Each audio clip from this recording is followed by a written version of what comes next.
Hello everyone, welcome to home science classes. Home science classes में आपका स्वागत है। कैसे हैं आप? आशा करती हूँ अच्छे होंगे, खुश होंगे, मस्त होंगे और पढ़ाई कर रहे होंगे। तो आपको पता है हमारी चर्चा चल रही है बाल विकास पर। बाल विकास में हम देख रहे हैं बौद्धिक विकास। बौद्धिक विकास की 3 कक्षाएं पहले ही हो चुकी हैं, जिसमें हमने डिस्कस किया था कि बुद्धि क्या होती है, बुद्धि कितने प्रकार की होती है। साथ ही साथ हमने बुद्धि के सिद्धांत भी देखे थे। बुद्धि के सिद्धांत हमने एक नहीं, दो नहीं, कई देखे थे, जिसमें एक कारक का सिद्धांत, द्विकारक का सिद्धांत, बहुबुद्धि का सिद्धांत और कई बुद्धियों के सिद्धांत हमने देखे थे। फिर हमने बात की थी बुद्धि परीक्षण पर। बुद्धि परीक्षण कितने प्रकार का होता है, उसमें भी हमने देखा था शाब्दिक होता है, अशाब्दिक होता है, सामूहिक शाब्दिक होता है, सामूहिक अशाब्दिक होता है, सामूहिक व्यक्तिगत शाब्दिक होता है, व्यक्तिगत अशाब्दिक होता है। और भी हमने कई प्रकार की बुद्धि देखी थी, जिसमें बिने साइमन बुद्धि परीक्षण आ रहा था, इस स्टैनफोर्ड बुद्धि परीक्षण आ रहा था, मैरिल, वेस्लर और साथ ही साथ आर्मी अल्फा, आर्मी बीटा और कई प्रकार के हमने बुद्धि परीक्षण पर बात की थी। फिर साथ ही साथ हमने मानसिक आयु और बुद्धि लब्धि पर बात किया था। बुद्धि लब्धि निकालने के सूत्र के बारे में भी चर्चा किया था। साथ ही साथ हमने ये भी समझा था कि कितने जो बुद्धिलब्धि वाले व्यक्ति हैं, कौन प्रतिभाशाली है, अतिश्रेष्ठ में कौन आता है, तीव्र बुद्धि में कौन आता है, जड़ बुद्धि में कौन आता है, मंद बुद्धि में कौन आता है और किसे हम मूर्ख कहते हैं। तो इन सारी चीज़ों पर हमारी चर्चा हो चुकी थी कल ही। अब आज की क्लास में हम क्या देखेंगे? तो आज की क्लास में हम ये देखेंगे कि जो ये बुद्धि परीक्षण है, इस बुद्धि परीक्षण का क्या महत्व है, क्यों हम करते हैं बुद्धि परीक्षण, क्या लाभ होते हैं इसके। तो बालकों के बहुमुखी व्यक्तित्व विकास में जो ये बुद्धि परीक्षण है, ये बहुत ही महत्वपूर्ण भूमिका निभाता है, क्योंकि बुद्धि परीक्षण के द्वारा हमें आसानी से पता चल जाता है कि जो बच्चा है वो कुशाग्र बुद्धि का है या सामान्य बुद्धि का है या फिर वो मंद बुद्धि का है। अगर बालक मंद बुद्धि का है तो उसको अच्छी शिक्षा दीक्षा देकर, उसका ध्यान रखकर हम उसका सर्वांगीण विकास कर सकते हैं। तो जरा हम देख लेते हैं कि किन किन क्षेत्रों में ये बुद्धि का जो परीक्षण है ये महत्वपूर्ण है। ठीक, तो सबसे पहले हम बात करेंगे व्यक्तिक भिन्नताओं के अध्ययन में, यानी कि व्यक्तिक जो भिन्नताएं होती हैं उनके अध्ययन में किस तरह से ये महत्वपूर्ण है। ठीक, ये आपका हो जाएगा व्यक्तिक। ठीक, तो जो ये बुद्धि परीक्षण हो रहा है, ये संसार के जो प्रत्येक प्राणी हैं सभी में व्यक्तिक भिन्नताएं पाई जाती हैं। ठीक, ये जो व्यक्ति होता है सभी के अंदर व्यक्तिक भिन्नताएं देखने को मिलती हैं। मनुष्य में भी ये विभिन्नता हमें स्पष्ट रूप से देखने को मिलती है। यहाँ तक कि एक ही जो माता के कोख से जन्मे बच्चे होते हैं, वो एक ही वातावरण में पलते हैं, बढ़ते हैं, जुड़वा होने के बावजूद भी उनमें व्यक्तिक भिन्नता देखने को मिलती है। उनकी शक्ल, उनकी सूरत, उनकी चाल ढाल, उनके नाक नक्श, उनके जो भी स्वरूप है, उनकी मोटाई, कार व्यवहार, सभी में आपको भिन्नता देखने को मिलती है। तो बुद्धि परीक्षण की सहायता से व्यक्तिक भिन्नताओं का जो अध्ययन है वो आसानी से हम कर सकते हैं। अगला जो महत्व है वो है शिक्षा के क्षेत्र में। शिक्षा के क्षेत्र में तो शिक्षा जगत में बुद्धि परीक्षण का बहुत महत्व होता है। जैसे बुद्धि परीक्षण के आधार पर अध्यापक ये पता लगा लेता है, मतलब पता लगाने में वो समर्थ होता है कि कक्षा में बालक, कौन सा बालक प्रतिभाशाली है, कौन सा बालक कुशाग्र बुद्धि का है, कौन सा बालक सामान्य बुद्धि का है, कौन सा बालक मंद बुद्धि का है। मतलब वो बच्चे किस बुद्धि के हैं, इस चीज का अध्ययन वो आसानी से कर पाता है। ठीक, तो उसी हिसाब से जैसे जो बालक अधिक प्रतिभाशाली होते हैं उनके लिए अलग से कोचिंग वगैरह की व्यवस्था होती है। तो उनका जो तैयार करते हैं, जो उनका आईक्यू होता है वो अच्छा होता है, तो उसी के अकॉर्डिंग वो परीक्षाओं में सफलता प्राप्त करते हैं। ठीक, अगला है व्यवसाय में उपयोगी। व्यवसाय में उपयोगी जो बुद्धि परीक्षण है, बुद्धि परीक्षण का व्यवसाय के क्षेत्र में भी बहुत बड़ा योगदान होता है। जैसे कर्मचारियों, अधिकारियों, विषय विशेषज्ञ, इनका चयन, इनकी पदोन्नति और उनकी जो समायोजन संबंधी जो समस्याएं होती हैं, उनका अध्ययन भी इसी बुद्धि परीक्षण के द्वारा आसानी से कर सकते हैं। सेना के क्षेत्र में उपयोगी, आपने देखा कि ये सेना के क्षेत्र में कौन सा बुद्धि परीक्षण हो रहा था। तो जब अमेरिका ने प्रथम विश्व युद्ध में भाग लिया था, तब वहां पर क्या हो रहा था, बुद्धि परीक्षण किया गया। ठीक, आर्मी अल्फा और आर्मी बीटा। अब आपको बताना है कि आर्मी अल्फा और आर्मी बीटा किन किन के लिए उपयोग किया जा रहा था। तो जो ये सेना के क्षेत्र में है, सैनिकों और जो सेना अधिकारी हैं उनके चयन में ये बुद्धि परीक्षण बहुत ही महत्वपूर्ण योगदान देता है। तो ये तो हो गया कि आर्मी अल्फा और आर्मी बीटा ये दोनों ही बुद्धि परीक्षण किए जा रहे थे जब प्रथम विश्व युद्ध हो रहा था। अब आपको बताना है कि कौन सा परीक्षण पढ़े लिखों के लिए था और कौन सा परीक्षण अनपढ़ों के लिए था। आर्मी बीटा और आर्मी अल्फा में से ये दोनों हैं। अगला है मंद बुद्धि के बालक का पता लगाने में। बुद्धि परीक्षण की सहायता से मंद बुद्धि बालकों को आसानी से पता लगाया जा सकता है। बुद्धि परीक्षण में जो पूछे गए प्रश्नों के हल के अनुसार उनका वर्गीकरण प्रतिभाशाली, कुशाग्र, सामान्य, मंद, जड़ और मूर्ख बालकों के अनुसार से किया जा सकता है। और जो बच्चे जो बच्चे मंद बुद्धि के हैं, जड़ बुद्धि के हैं, उनको सही शिक्षण और प्रशिक्षण के माध्यम से उनका भी विकास किया जा सकता है और वो भी एक बेहतर जीवन जी सकते हैं। अगला है रोजगारोन्मुख पाठ्यक्रम के निर्माण में। आज न केवल भारत बल्कि विश्व के अधिकांश देश बेकारी और बेरोजगारी की जो विकट समस्या है इससे जूझ रहे हैं। आज पढ़े लिखे लोग की जमात खड़ी है जो कि साधारण लिपिक बनने के लिए दर बदर ठोकर खा रहे हैं। आपको पता है सड़कों पर जूते घिस जाते हैं, लेकिन उनके हाथ निराशा ही आती है, उनको कहीं से कोई अच्छी खबर नहीं मिल पा रही है। ऐसी स्थिति में बेकारी की समस्या को दूर करने के लिए उच्चतर माध्यमिक शिक्षा यानी कि जो हायर सेकेंडरी एजुकेशन है के पाठ्यक्रम में व्यावसायिक शिक्षा का समावेश किया गया है।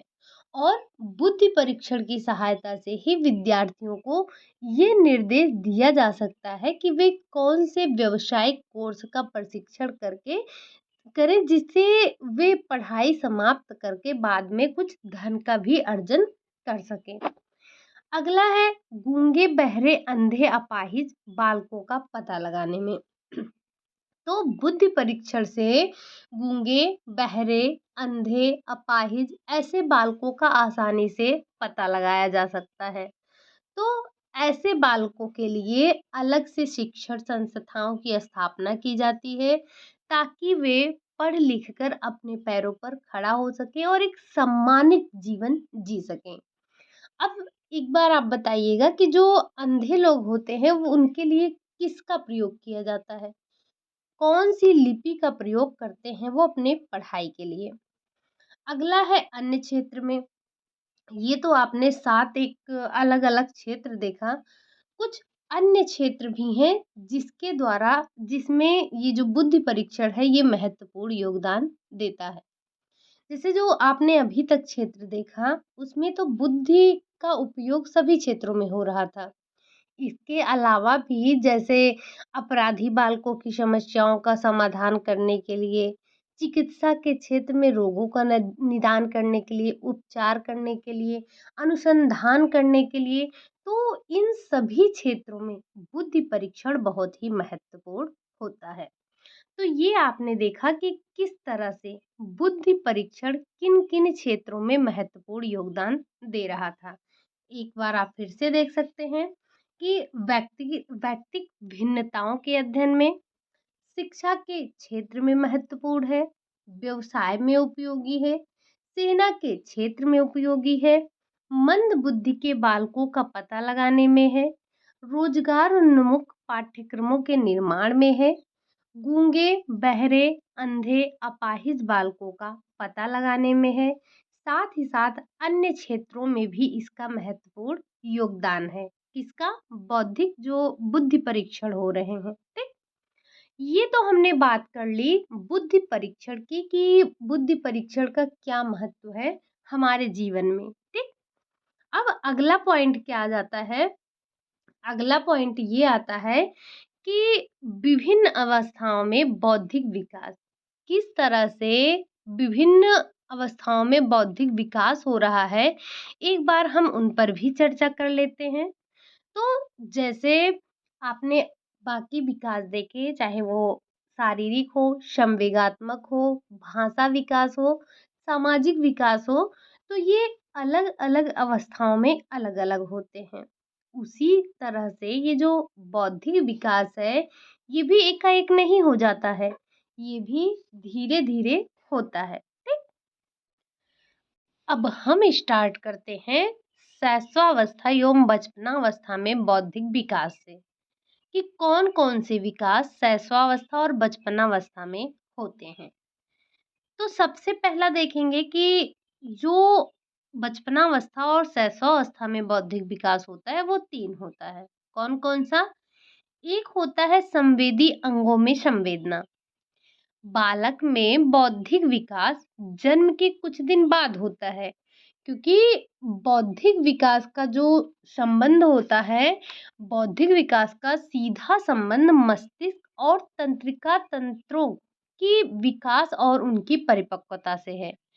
तो जन्म के समय शिशु के मस्तिष्क की कोशिकाओं का विकास नहीं होता है, लेकिन जन्म के बाद धीरे-धीरे इन अंगों का विकास होना प्रारंभ होता है। तो शैशवावस्था में बौद्धिक विकास ज्ञानेंद्रियों से होता है। जन्म के बाद सबसे पहले शिशु की आंखें तेज रोशनी और धूप के प्रति क्रियाशील होती हैं। फिर उसके बाद कान वाले भाग में विकास होता है। अब बालक आवाज के प्रति अपनी जो प्रतिक्रिया है उसे व्यक्त करने लगता है। फिर फिर उसकी जो संवेदना है वो संवेदना जीभ में आती है। उसके बाद त्वचा में और सबसे बाद में सबसे अंत में उसके घ्राण यानी कि जो नाक है उसकी क्रियाशीलता होती है। आपने देखा होगा जब छोटा शिशु होता है उसे ये महक वाली चीज़ों से उतना प्रभाव नहीं पड़ता है, क्योंकि उस समय उसकी जो घ्राण होती है यानी कि जो नाक होती है उसकी क्रियाशीलता कम होती है।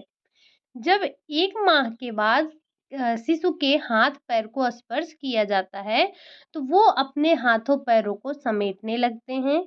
इसी समय से उनकी जो जीभ है यानी कि स्वाद इंद्रियाँ हैं, वो भी कार्य करने लगती हैं। तो जब उन्हें खट्टे, मीठे, तीखे इन सारे चीज़ों को स्वाद कराया जाता है, तो वो समझ जाते हैं कि क्या खट्टा है, क्या मीठा है। तो धीरे-धीरे इस तरह से उनका बौद्धिक विकास होता है। अगला है भाषा विकास। भाषा विकास जो है वो आपने अच्छे से पढ़ रखा है। तो बालकों में भाषा का विकास जन्म से ही होता है, लेकिन वो स्पष्ट नहीं होता है, बाद में स्पष्ट होता है। तो जन्म के बाद शिशु का प्रथम क्रंदन जो होता है वो भाषा विकास की पहली सीढ़ी मानी जाती है। उसके बाद वो बबलिंग करना, कूइंग करना, ये सारी आवाजें वो अपने हाव भाव, ये सारी उसकी क्या होती हैं, ये सारे उसके भाषा विकास होते हैं, जिसके बारे में आपने अच्छे से पढ़ रखा है।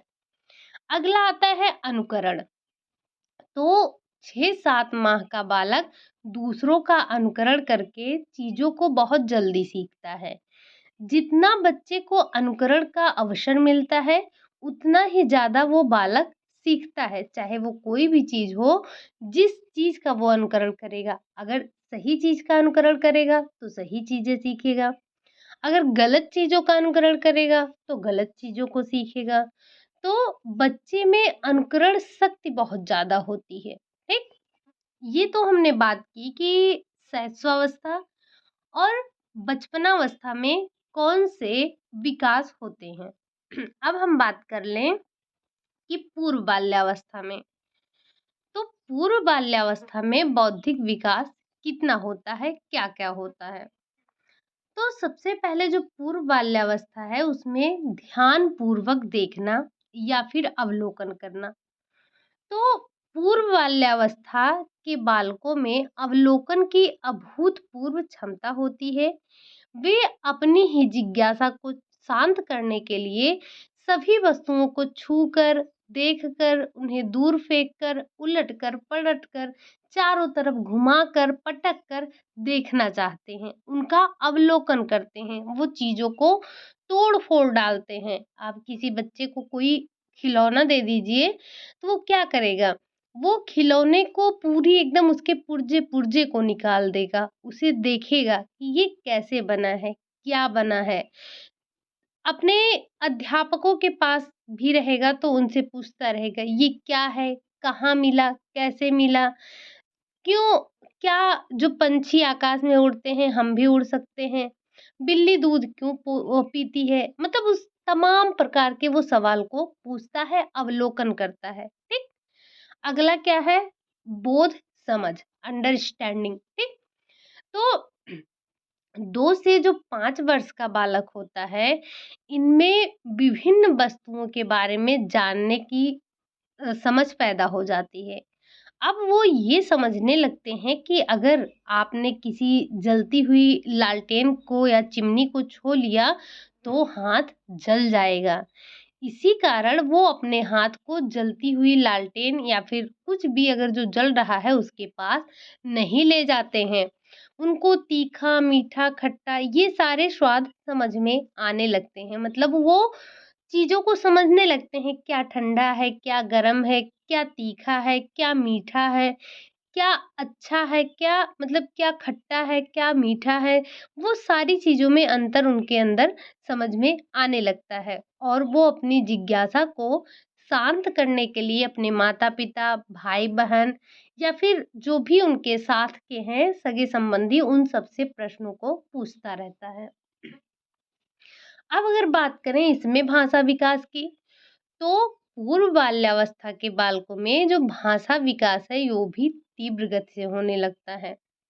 3 वर्ष का बालक जिन शब्दों को बोलता है उसका अर्थ भी वो अच्छे से समझता है। जैसे अगर 3 वर्ष के बालक को ये कहा जाए कि जाओ और माँ से माँग कर दूध का बोतल लाओ, तो बालक पहले अपनी माता के पास जाता है, फिर उनसे दूध के बॉटल को माँगता है। इसी तरह से माँ, दूध और बोतल शब्द का उसको ज्ञान हो जाता है कि माँ क्या है, दूध क्या है और बोतल क्या है, ठीक? वो चीज़ों को समझने लगता है। अगला है सृजन शक्ति। तो पूर्व बाल्यावस्था के बालकों में जो सृजन शक्ति होती है, इसका भी काफ़ी तीव्रता से विकास होता है। अगर उसे रंगीन पेंसिल और कागज़ दे दिया जाए, तो जो बच्चा है, वो उन रंगीन पेंसिलों से कागज़ पर चित्रों को बनाएगा। बना भले ना पाए, लेकिन बनाने की कोशिश ज़रूर करेगा। उसमें कुछ चित्र तो अच्छे बना देगा, जिसे देखकर दाँतों तले आप उँगली दबा लेंगे और इसी तरह से वो तमाम प्रकार की आकृतियों को बनाएगा। चाहे वो अच्छा बनाए या कुछ बच्चों में कौशल होता है, वो बहुत अच्छी-अच्छी पेंटिंग बना लेते हैं। बहुत अच्छी-अच्छी कलाएँ उनके अंदर होती हैं। अगला है चिंतन एवं कल्पना शक्ति का विकास।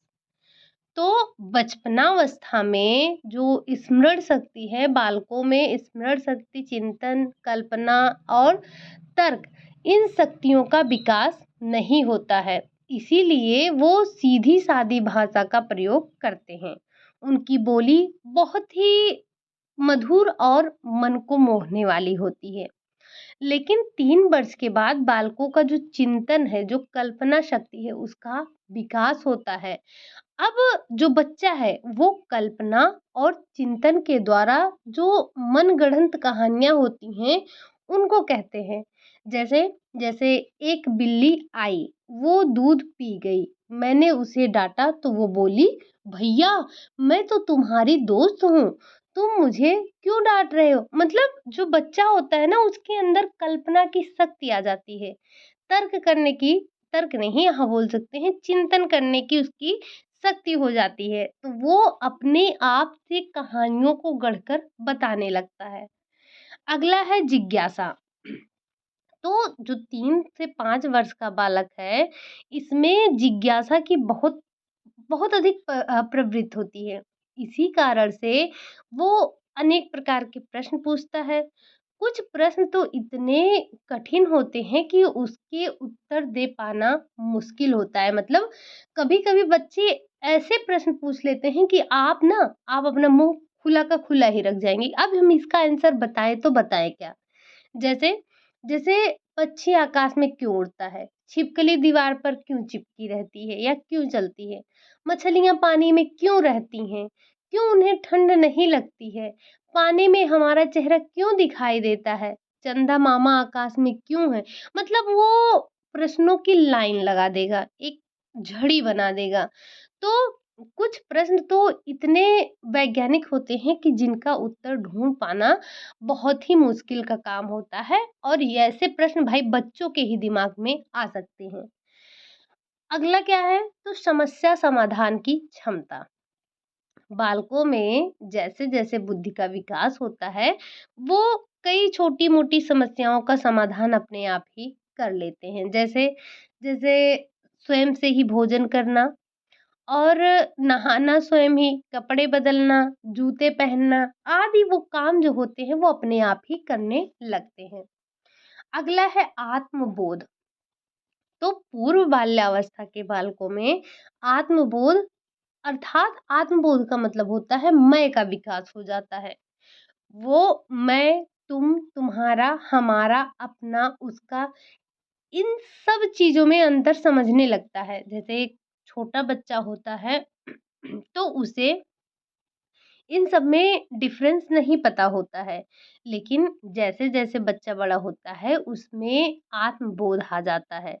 इसी कारण से वो केवल अपने ही खिलौनों या फिर वस्तुओं पर ही नहीं बल्कि जो अपने माता-पिता पर भी केवल अपना अधिकार समझता है। उसे लगता है कि ये सिर्फ़ और सिर्फ़ मेरे मम्मी-पापा हैं, ये सिर्फ़ मेरे दादा हैं, ये सिर्फ़ मेरी दादी हैं या फिर ये मेरे सिर्फ़ मेरी बुआ हैं या मेरे चाचा हैं। तो उसके अंदर हम की भावना होती है यानी कि सॉरी वो आत्मबोध यानी कि मैं मेरा की भावना होती है, ठीक? आत्मबोध और स्व यानी कि सेल्फ के कारण अक्सर बालक जो होता है वो हठी और जिद्दी स्वभाव का हो जाता है, ठीक? वो अपनी इच्छित वस्तुओं को पाने के लिए जिद करता है और उन्हें पूरा करवाने के लिए मनवाने के लिए भी वो तैयार होता है, वो मनवाता भी है। इसके अलावा जो इस उम्र के बालक होते हैं उनमें अहम की भावना भी विकसित हो जाती है यानी कि उनमें ईगो भी आ जाता है, ठीक? तो ये आपने देखा पूर्व बाल्यावस्था। अब हम बात कर लेते हैं उत्तर बाल्यावस्था की, कि जो उत्तर बाल्यावस्था है इसमें बौद्धिक विकास कितना होता है। तो जो पूर्व बाल्यावस्था के बालकों में बौद्धिक विकास जिन-जिन क्षेत्रों में होता है, उनका विकास तो इस अवस्था में होता ही होता है। साथ ही अन्य क्षेत्रों में भी विकास होता है। अब ऐसा नहीं है कि जिन क्षेत्रों में पूर्व बाल्यावस्था में विकास हो गया है, उत्तर बाल्यावस्था में वो गायब हो जाएँगे। जी नहीं, विकास कैसे चलता है? विकास ऐसे चलता है, मतलब पिछली अवस्थाओं के ज्ञान को साथ में लेकर चलता है या समझ को लेकर चलता है। तो सबसे पहला क्या आ जाता है? सबसे पहला आता है रुचि का विकास।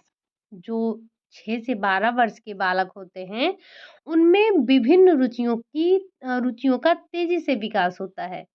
कुछ बालक खेल-कूद में रुचि लेते हैं, तो कुछ बालक सुबह-शाम घूमने-फिरने में अच्छा लगता है। कुछ बालक को चित्रकारी पसंद होता है, कुछ को नाचना-गाना, कुछ को क्रिकेट खेलना पसंद होता है, कुछ को ये गेंद वगैरह।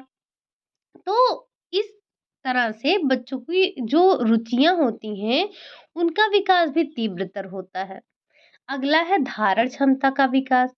तो जो उत्तर बाल्यावस्था जिसकी उम्र है कितनी 6 से 12 वर्ष, तो इस 6 से 12 वर्ष में क्या होता है? बालकों में स्मरण शक्ति और उनकी जो धारण क्षमता है, वो भी तेजी से विकास होता है। इस कारण वो अगर किसी चीज़ को देखते या सुनते हैं, तो उसे वो अपने मस्तिष्क में लंबे समय तक धारण करके रखते हैं। इसी कारण से पढ़ाई में भी अव्वल रहता है, क्योंकि उसकी जो मस्तिष्क की धारण क्षमता है, वो अच्छी है। ठीक? सॉरी अगर आप लोग थोड़ा वॉइस से डिस्टर्ब हो रहे हैं तो प्लीज़ कॉम्प्रोमाइज़ कीजिएगा, थोड़ी बहुत तो आवाज़ आती ही रहती है। अगला है जिज्ञासु प्रवृत्ति। तो उत्तर बाल्यावस्था के बालकों में भी जिज्ञासा की जो प्रवृत्ति होती है वो खूब देखने को मिलती है। उनके मन मस्तिष्क में अनेकों प्रश्न उठते रहते हैं, जिसका वो उत्तर अपने माता-पिता, अपने शिक्षक इन सब से पूछते हैं। वे अपने आस-पास की चीज़ों जैसे पशु-पक्षी हो गए, सागर हो गए, ताल-तैलीय हो गए, सूर्य-चंद्रमा हो गए, आकाश हो गया, इन सब के बारे में वो वास्तविक जानकारी जानना चाहते हैं और अपने माता-पिता और अपने शिक्षकों से पूछते हैं। तो ये जो उनके माता-पिता हैं, शिक्षक हैं, ये उनका दायित्व बनता है कि उनकी जो जिज्ञासा है उसको वो शांत करें, उसको दबाएँ नहीं, उसके प्रश्नों का उत्तर दें, उनके ज्ञान का वर्धन करें। तो उनकी जो जिज्ञासाएँ हैं, बच्चों की जिज्ञासाओं को कभी दबाने की कोशिश नहीं करना चाहिए, ठीक? चाहे वो छोटे बच्चे हों या फिर बड़े बच्चे हों, जैसे कि किशोरावस्था में भी जिज्ञासाएँ होती हैं, बचपनावस्था में भी जिज्ञासाएँ होती हैं, बाल्यावस्था में भी जिज्ञासाएँ होती हैं। तो बच्चों की जिज्ञासाओं को कभी दबाने की कोशिश नहीं करना चाहिए। हमेशा कोशिश ये होनी चाहिए कि उनकी जिज्ञासाओं को शांत किया जाए, उनके प्रश्नों का उत्तर दिया जाए, उनको समझाया जाए, ठीक?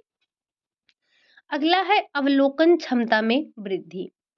उत्तर बाल्यावस्था में बालकों की जो अवलोकन क्षमता है उसमें काफी तेजी से विकास होता है। आपने देखा कि जो ये अवस्थाएं हैं इसमें हर एक चीज का तीव्र गति से विकास हो रहा है, क्योंकि इस अवस्था तक उनकी ज्ञानेंद्रियों में परिपक्वता आ जाती है। अब वो केवल वस्तुओं को देखकर, छूकर या फिर सूंघकर ही जानकारी नहीं प्राप्त करते हैं, बल्कि बहुत ही सूक्ष्मता से उसका अध्ययन भी करते हैं। ठीक? अगला है तर्क शक्ति का विकास। तो इस अवस्था में बालकों में जिज्ञासा शक्ति के बढ़ने से उनकी तर्क शक्ति में भी वृद्धि होने लगती है। अब वो अपनी माता-पिता की हर एक बात को आँख मूंद कर नहीं मानते हैं, बल्कि वो अपनी तर्क क्षमता और निर्णय के आधार पर उचित निर्णय लेते हैं। जैसे कोई बाल्यावस्था में बालक को ये कहकर डरा दिया जाए कि रात है, चुपचाप सो जाओ नहीं तो बिल्ली काटेगी या फिर भूत आएगा, तो बालक इस बात को मान लेता है और थोड़ी देर बाद ही चुप हो जाता है। लेकिन जैसे ही बालक उत्तर बाल्यावस्था में आता है, तो वो समझने लगता है कि ना तो बिल्ली काटेगी और ना ही भूत आएगा। अब वो तर्क करने लगता है, कहाँ है बिल्ली? कहाँ है भूत? कैसे आएगी? कैसे काटेगी? दिखाओ मुझे, क्यों काटेगी? वो मतलब ऐसे तमाम सवाल पूछते रहता है, वो सवालों की झड़ी लगाते रहता है। अगला है निर्णय शक्ति का विकास। तो बाल्यावस्था के उत्तरार्ध में जो बालक है उसके अंदर पर्याप्त निर्णय की शक्ति विकसित हो जाती है। अब इस अवस्था में बालक उचित, अनुचित, सुख, दुख, अच्छा, बुरा, प्रेम, घृणा, दिन, रात, अमीर, गरीब इन सारी चीज़ों में उसको अंतर समझ में आने लगता है। वो उन्हीं कार्यों को करना चाहता है जो उसको पसंद है और जिन्हें वो अपने निर्णय शक्ति के आधार पर उचित समझता है। जैसे पार्टी में कौन-सी ड्रेस पहनकर जाना है, सुबह कौन-सा विषय पढ़ना है, कौन से अपने दोस्तों को बनाना है, तो मतलब वो अपने निर्णयों की उसकी अपने निर्णय की शक्ति आ जाती है। अगला है चिंतन, स्मरण एवं कल्पना शक्ति का वृद्धि। तो जो उत्तर बाल्यावस्था के बालक होते हैं इनमें चिंतन, स्मरण, कल्पना शक्ति इन सब में तेजी से विकास होता है। अब वो केवल समस्या समाधान में ही नहीं अपने विवेक का इस्तेमाल करते हैं, बल्कि जो नई वस्तुओं के बारे में जानने का भी वो जानकारी प्राप्त करते हैं। चिंतन के आधार पर वो कई कठिन प्रश्नों का उत्तर स्वयं ही खोज लेते हैं। कई बार बालक अपनी कल्पना शक्ति और चिंतन के आधार पर ही सुंदर सुंदर चित्रकारी भी कर लेते हैं। तो ये सारी चीजें उनमें जो चिंतन शक्ति है इन सब का जो है वृद्धि होती है। ठीक। अगला है रचनात्मकता में विकास। तो रचनात्मकता विकास के कारण इस अवस्था के जो बालक होते हैं उनका जीवन बहुत ही व्यस्त रहता है। अपनी हर एक चीज को बड़े ही व्यवस्थित ढंग से रखते हैं, क्रमबद्ध तरीके से उनको सजा कर रखते हैं। जैसे कभी होता है क्या कि माचिस की तीलियों से वे सजावटी सुंदर सामग्री बनाते हैं। जो शंख सीपियाँ होती हैं उनसे अच्छे-अच्छे जो दीवार पर टाँगने वाले होते हैं ये लड़कियों का काम ज़्यादा होता है। क्या जो सीप आती हैं उनको दीवार पर टाँगने के लिए बनाते हैं जिसे हम वॉल हैंगिंग बोलते हैं। गेहूँ के तिनकों से सुंदर सी झोपड़ी बना लेते हैं। मतलब ये छोटी-छोटी कलाओं को करते रहते हैं, रचनात्मकता विकास में ये छोटी-छोटी चीज़ों को करते रहते हैं। जैसे आपने देखा होगा कि कुछ बच्चे मिट्टियों से बिल्कुल छोटे-छोटे गेहूँ बनाते हैं, चावल बनाते हैं, तो ये सारे जो होते हैं ये रचनात्मक होते हैं। अगला है संचय की प्रवृत्ति। तो उत्तर बाल्यावस्था में वस्तुओं को संचय करने की जो प्रवृत्ति होती है वो काफ़ी तीव्र होती है।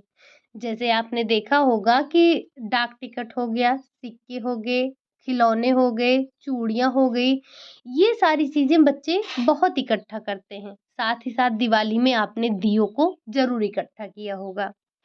अगला आता है भाषा विकास। तो 6 से 12 वर्ष के बालकों में भाषा विकास भी बड़ी तीव्र गति से होता है, क्योंकि बालक स्कूल जाने लगता है, पढ़ने लिखने में रुचि रखने लगता है। तो इस अवस्था में उसकी जो विवेक शक्ति है, उसकी चिंतन शक्ति है, कल्पना शक्ति है, इन सभी का विकास तीव्र गति से होता है। अगला है समस्या समाधान की क्षमता का विकास। तो जो उत्तर बाल्यावस्था में समस्या समाधान की क्षमता होती है वो प्रबल होती है। इस कारण बालक पहेलियों की या फिर गणितीय तार्किक प्रश्नों को हल कर लेने में रुचि रखते हैं, उनको बड़ा ही आनंद आता है और वो सामान्य ज्ञान प्रतियोगिता में भी भाग लेते हैं। कई बार ऐसे खेलों में भाग लेते हैं जिनमें विभिन्न समस्याओं को हल करना होता है, जैसे लूडो हो गया, शतरंज हो गया, कैरम बोर्ड हो गया। तो ये सारे खेल जो होते हैं ये समस्या समाधान की क्षमता का विकास करते हैं। अगला है बहिर्मुखी। तो जो 6 वर्ष से 12 वर्ष का बालक केवल अपने आप में नहीं रुचि लेता है, बल्कि वो अपने जो संगी साथी हैं, दोस्त हैं, पास पड़ोस हैं, उनके अभिभावक हैं, इन इन सब के संबंध में भी रुचि लेता है। वो कक्षा के शिक्षकों की नकल उतारता है और इस अवस्था का बालक काल्पनिक से अधिक यथार्थ की वस्तुओं में रुचि लेता है। कुछ बनकर दिखाने की चाहत उसमें आ जाती है, ठीक? तो ये सारे बौद्धिक विकास हमने देखे उत्तर बाल्यावस्था में। अब जो लास्ट बचती है हमारी किशोरावस्था में कौन से बौद्धिक विकास होते हैं, ज़रा हम उस पे भी नज़र डाल लेते हैं। तो किशोरावस्था से हम सभी परिचित हैं। ये बाल्यावस्था और वयस्कावस्था के बीच का समय होता है। अब इस समय बालक परिपक्व होने लगता है। उसमें कई शारीरिक, ग्रंथिल, मानसिक आदि परिवर्तन आपको देखने को मिलता है। तो किशोरावस्था में उन सभी क्षेत्रों में भी विकास होता है, जिनका विकास पूर्व और उत्तर बाल्यावस्था में हो चुका होता है। तो ज़रा हम देखते हैं कि कौन-कौन सा विकास होता है।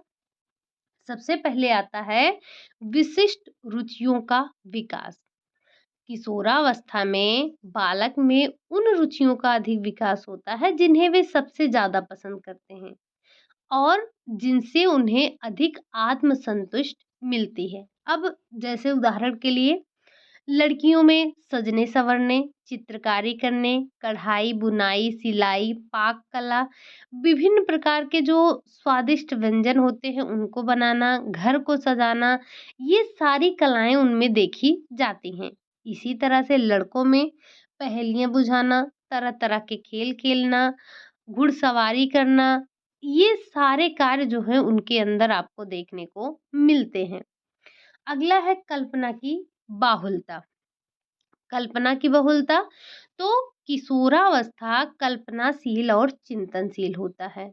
वे अक्सर अपनी ही कल्पनाओं की दुनिया में खोए रहते हैं, घूमते रहते हैं, सैर सपाटा करते रहते हैं। कभी तो वो अपनी कल्पना में समुद्र की छाती पर मछली की तरह तैरते नजर आते हैं, तो कभी कल्पना चावला की भांति अंतरिक्ष पर जाने का उनके अंदर ख्याल आता है कि वो जाकर अंतरिक्ष पर बैठे हैं। तो उनकी जो ये कल्पना की शक्ति है बहुत ही तीव्र होती है। इसे हम दिवा स्वप्न के नाम से भी जानते हैं। अगला है तर्क शक्ति का विकास। तो किशोरावस्था में तर्क शक्ति का विकास बहुत ही तीव्र होता है। अब वो हर एक चीज पर अपने तर्क के माध्यम से ही समझने का प्रयास करते हैं। आपकी कही कहाई बातों को वो नहीं सुनने वाले हैं। वो हर एक बात में अपनी तर्क रखेंगे। अगर उनका तर्क सही साबित हुआ तभी वो बातों को मानते हैं। अगला है चिंतन, स्मरण एवं धारण क्षमता का विकास। तो किशोरावस्था के उत्तरार्ध तक जो तंत्रिका तंत्र है उसका पूरी तरह से विकास हुआ होता है। केंद्रीय नाड़ी संस्थान, मस्तिष्क तंत्रिकाओं में भी परिपक्वता आ जाती है। इसी वजह से उनमें सोचने, समझने, तर्क करने, समस्याओं को हल करने, शोध करने, ये सारी बौद्धिक क्षमताएं उनके अंदर आ जाती हैं। अगला है दूसरों व आसपास के वातावरण में रुचि। किशोरावस्था तक बालक का तन, मन और मस्तिष्क काफी विकसित हो जाता है। अब वो केवल अपने आप में ही सिमट कर नहीं रहते हैं, ना ही केवल उनकी रुचि घर परिवार तक ही रहती है, बल्कि वो अपने आसपास के लोगों, पड़ोसियों, साथियों, मित्रों इन सभी में भी रुचि लेते हैं और वो अपना अधिकांश समय अपने दोस्तों के साथ बिताना अधिक पसंद करते हैं। घनिष्ठ मित्रों के साथ उन्हें बहुत ही अच्छा लगता है, दूसरों के सुख दुख में काम आना, जरूरतमंदों का सहयोग करना, उनमें साहसिक कार्य करने का जो गुण होता है उसका भी विकास होता है और उसमें आत्मनिर्भरता, सहयोग, सहिष्णुता, दया, ये सारी चीजों का विकास हो जाता है। ठीक। तो ये आपने देखा कि किस तरह से विभिन्न अवस्थाओं में बौद्धिक विकास होता है। अब आज के हमारे लास्ट टॉपिक, बौद्धिक विकास के लास्ट टॉपिक पर पहुंच गए हैं। किस पर?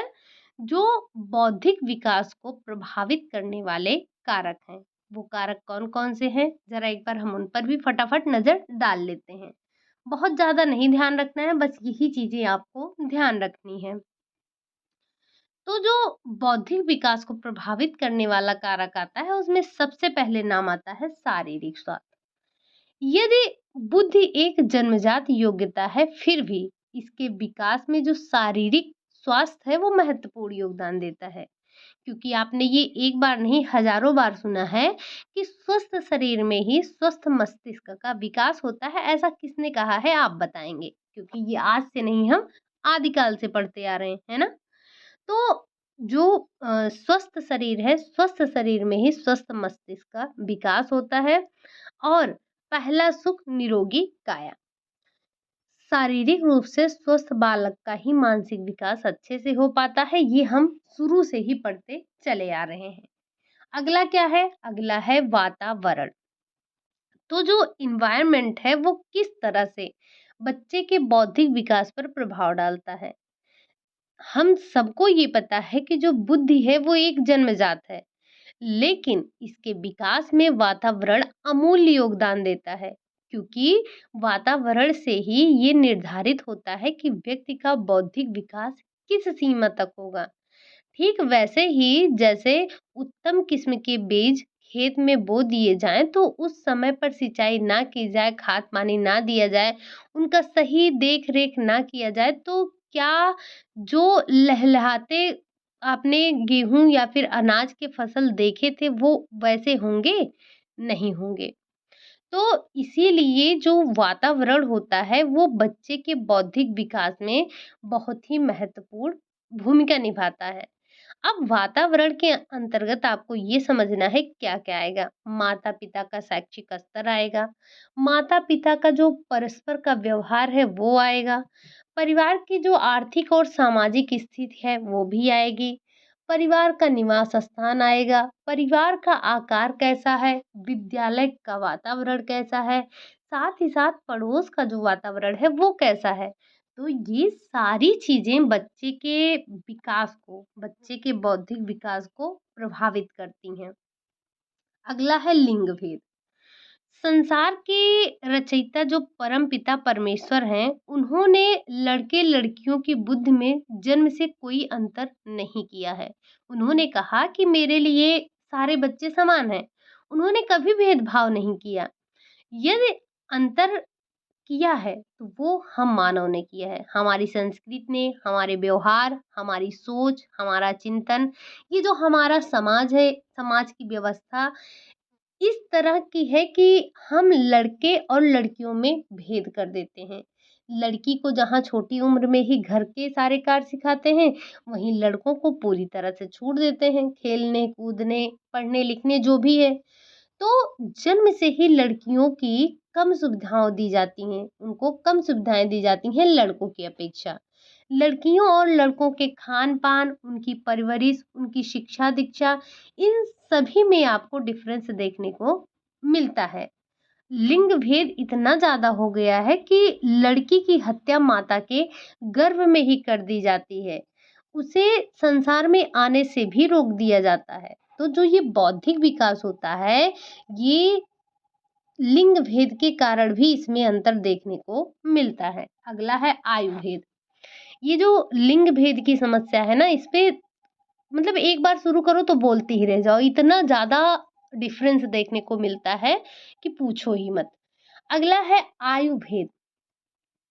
तो बौद्धिक विकास को प्रभावित करने वाले कारकों में ये एक बहुत महत्वपूर्ण योगदान है।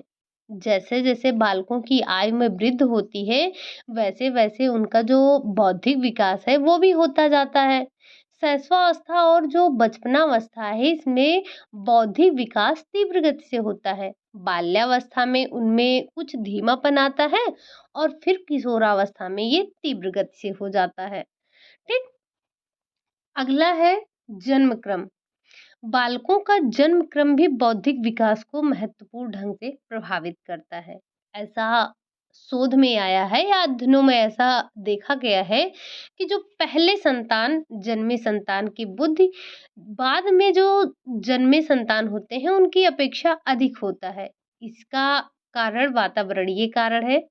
पहले जन्मे बच्चे पर माता-पिता, दादा-दादी, बुआ, परिवार ये मतलब परिवार के जो भी सदस्य हैं, ये अधिक ध्यान देते हैं, उसे ज़्यादा लाड-प्यार करते हैं, उनका ज़्यादा ख़्याल रखते हैं, उनकी ज़्यादा अच्छे से परवरिश करते हैं। अगला है विद्यालय। तो बालकों के बौद्धिक विकास में विद्यालय की महत्वपूर्ण भूमिका है। विद्यालय ऐसा स्थान होता है जहाँ पर बालक का सर्वांगीण विकास होता है। जब बालक विद्यालय जाता है तो वहाँ उसका परिचय एक बड़े समूह से होता है। वो अपनी कक्षा के विद्यार्थियों के संपर्क में आता है, दूसरे कक्षा के विद्यार्थियों के संपर्क में आता है। तो बालक उन सभी के संपर्क में आकर कुछ न कुछ सीखता है। जैसे वो खेल के माध्यम से, अनुशासन से, विद्यालय के साथी से, कक्षा के साथी से, साथ ही साथ अपने जो शिक्षक हैं, उनसे भी बहुत कुछ सीखता है और उसका बौद्धिक विकास होता है। अगला है समाज। व्यक्ति एक समाज में अन्योन्याश्रित संबंध है उसका। बालक के सर्वांगीण विकास में तो जो समाज है वो महत्वपूर्ण भूमिका निभाता है, क्योंकि बालक का पहला संपर्क अपने माता पिता से, फिर परिवार से, फिर विद्यालय के साथियों और शिक्षकों से, लास्ट में समाज से होता है। समाज में रहकर बच्चा तमाम चीजों को सीखता है। ठीक। तो इस तरह से समाज बच्चे के बौद्धिक विकास में भूमिका निभाता है। अगला है परिपक्वता। तो बौद्धिक विकास बालक की विभिन्न मानसिक क्षमताओं की परिपक्वता पर निर्भर करता है। ठीक। तो जब जब तक बालक के मस्तिष्क तंत्रिका और केंद्रीय नाड़ी संस्थान में विकास नहीं होता है, उनकी कोशिकाओं में परिपक्वता नहीं आती है। ठीक। तो परिपक्वता के कारण भी बच्चे का जो बौद्धिक विकास है वो निर्भर करता है परिपक्वता पर। बस आपके 2-4 पॉइंट बचे हैं, मैं अब ज़्यादा देर तक नहीं ले पाऊंगी। अब फटाफट क्लास को बस हम देख लेते हैं। अगला है आनुवांशिकता। तो बुद्धि एक ऐसी योग्यता है जो बालक को अपने माता पिता से मुफ्त में ही विरासत में मिल जाती है। इसका निर्धारण माता के गर्भ में ही हो जाता है। अध्ययनों में ये भी पता चला है कि जो तीव्र बुद्धि के माता पिता के संतान भी कुशाग्र बुद्धि वाले और प्रतिभाशाली होते हैं। तो कहने का मतलब जो बच्चा है, बच्चे के बौद्धिक विकास में आनुवांशिकता का बहुत ही महत्वपूर्ण योगदान होता है। अगला है ज्ञानेंद्रिय दोष। यदि किसी बालक में ज्ञानेंद्रिय दोष है तो वो किसी भी चीज का सही प्रत्यक्षीकरण नहीं कर पाता है। उसकी बौद्धिक क्षमता का विकास सही से नहीं हो पाता है। जैसे जैसे गूंगे और बहरे बालकों में ध्वनि के प्रति ज्ञान नहीं होता है, इसी तरह से अंधे बालकों में वस्तुओं की आकृति, उनके रूप, रंग, आकार, इन चीजों की जानकारी नहीं होती है। अगला है मस्तिष्क में दोष। यदि शिशु जन्म के समय या जन्म के बाद बालक के मस्तिष्क का कोई भाग क्षतिग्रस्त हो जाता है या फिर उसमें चोट लग जाती है, तो वो वस्तुओं का सही से प्रत्यक्षीकरण नहीं कर पाता है। जैसे जैसे जो पागल व्यक्ति होते हैं उनको हमेशा गलत प्रत्यक्षीकरण ही होता है। उसी प्रकार मति भ्रम में बालक हमेशा अनुपस्थित वस्तुओं का अनुभव करता है, जो चीजें नहीं है उसके भी होने की वो कल्पना करता है। अगर मस्तिष्क के मस्तिष्क के बाएं भाग में चोट लग जाती है या फिर बायां भाग क्षतिग्रस्त हो जाता है तो दाएं अंग पर प्रतिकूल प्रभाव पड़ता है और वह अंग ठीक से काम नहीं करता है। इसी तरह से अगर दाएं भाग पर चोट लगा है तो बायां भाग भी प्रभावित होगा। अगला है शिक्षा। बौद्धिक विकास को प्रभावित करने वाले कारकों में सबसे महत्वपूर्ण ये शिक्षा होती है।